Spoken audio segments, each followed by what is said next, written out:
After the game the other day, John Conway came out onto the field and gave you a big hug. How has your relationship been with him? Johnny's been great. You know, I think with myself, Joe, Q, and Alex, actually the four of us, we have a really good relationship with John.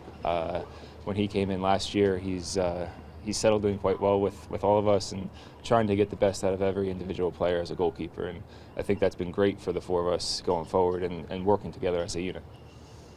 Chris, you've put in a lot of hard work over your time in the MLS. How much have you enjoyed the chance to actually showcase your skills? I'm enjoying it. I mean, I'm just taking it as it comes. At the end of the day, it's what everyone strives to do. I mean, it's why I put the work in to get the games and to do those things. So I think I'm sitting back and enjoying it and taking every game as it comes. Did you go back and watch the games on TV and look at your handiwork? I look at my mistakes to see what I could do better. Traditionally with Toronto FC, the goalkeeper who fills in for the injured goalkeeper tends to retain that spot. Is that something you're hoping to do when Joe comes back? And do you feel like it's one of those good things to be able to challenge for that spot? I mean, I think every number 2 goalkeeper has to give competition to the number 1. If they aren't, then they're not doing their job. I think with the chance that I'm getting to play the games and hopefully showcasing myself and doing well enough, it's going to make Joe become a better player himself as well. And me and Joe have a great relationship on and off the field. And obviously, both of us know that at the end of the day, it's the coach's decision, whatever starting 11 is out there. How much does that speak to your character then, to being so relentless when you do get those opportunities? I'm just enjoying it, to be honest. I think Joe's been by my side. He's been in my ear every game in a good way.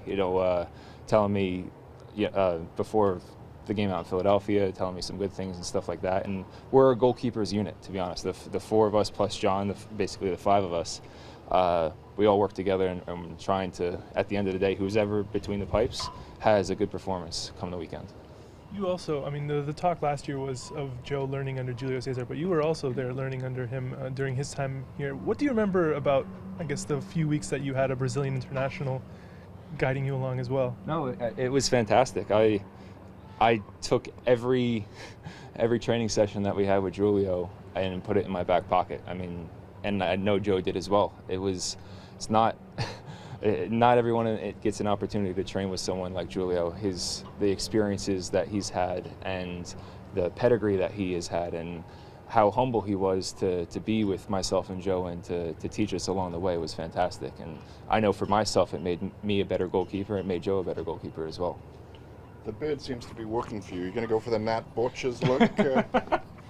Well, actually, funny enough, my brother's wedding is coming up in a couple of weeks, so my mom would probably shoot me if I showed up with it.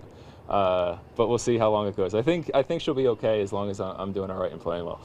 Chris, often as the number 2, you never know when you're going to get your opportunity. With Joe being down for somewhat of an extended period of time, you pretty well knew coming into this was going to be an opportunity to get a number of starts. Does that change the approach, the process in terms of your preparation or anything to that extent? I mean, I think I have to manage myself a little bit more.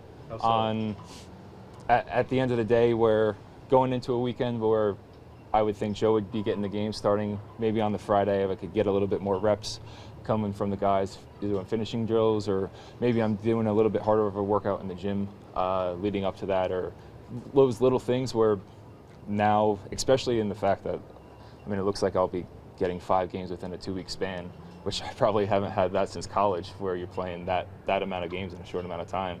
Right. I just have to manage my body a little bit more.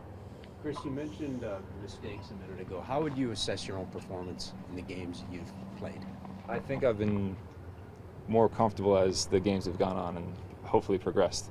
I think the first game against Philadelphia, being it was my former club, it's basically my hometown, there was a lot of emotion within that game, and sometimes it got a little bit of the best of me, going for some balls that maybe I shouldn't have come for and being a little bit over aggressive, I should say.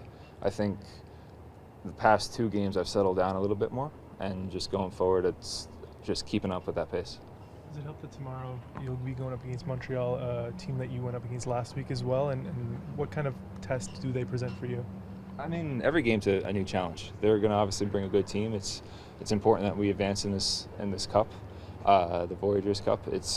there's a Champions League spot on the table basically going forward, and I think this club wants to have a winning tradition. Winning is very contagious, and losing is as well. I mean, and I think any time you get a chance to go out on the pitch and as a quick turnaround, especially after a loss like we did 2 days ago, it's a great opportunity for us to get back on the right foot.